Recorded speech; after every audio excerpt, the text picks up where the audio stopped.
माझी आज पालकमंत्री महोदयांच्याबरोबर चर्चा झाली. त्याला भाजपचे जिल्हाध्यक्षसुद्धा उपस्थित होते. आज त्यांच्या उमेदवारांच्या इंटरव्ह्यूज चालू आहेत, मुलाखती चालू आहेत आणि त्याच्यामुळे तो रिपोर्ट ते मुंबईला पाठवतील आणि युतीच्या संदर्भातला जो फायनल निर्णय तो वरिष्ठांकडून केला जाईल. निर्णय केव्हापर्यंत अपेक्षित आहे? सर उद्या परवापर्यंत अपेक्षित आहे, कारण जेवढं लवकरात लवकर होईल तेवढं चांगलं आहे. पण शेवटी आम्हाला सुद्धा फॉर्म भरले पाहिजेत किंवा फॉर्म भरून ठेवायचे आणि नंतर त्याच्यामध्ये ज्या जागांवर युती होईल तिथले फॉर्म विड्रॉ करायचे. हे दोनच पर्याय आहेत. त्याच्यामुळे त्या दोन पर्यायांपैकी आम्ही एक स्वीकारू आणि त्याप्रमाणे आमचे फॉर्म भरून घेऊ. आम्ही मुलाखती घेऊन आमची यादीसुद्धा फायनल झालेली आहे.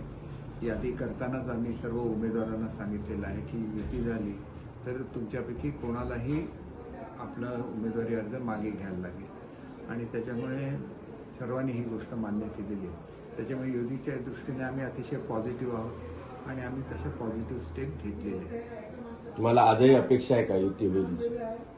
अपेक्षा माणसाने नेहमी पॉझिटिव्हच राहिलं पाहिजे, माणसाने नेहमी सकारात्मक राहिलं पाहिजे.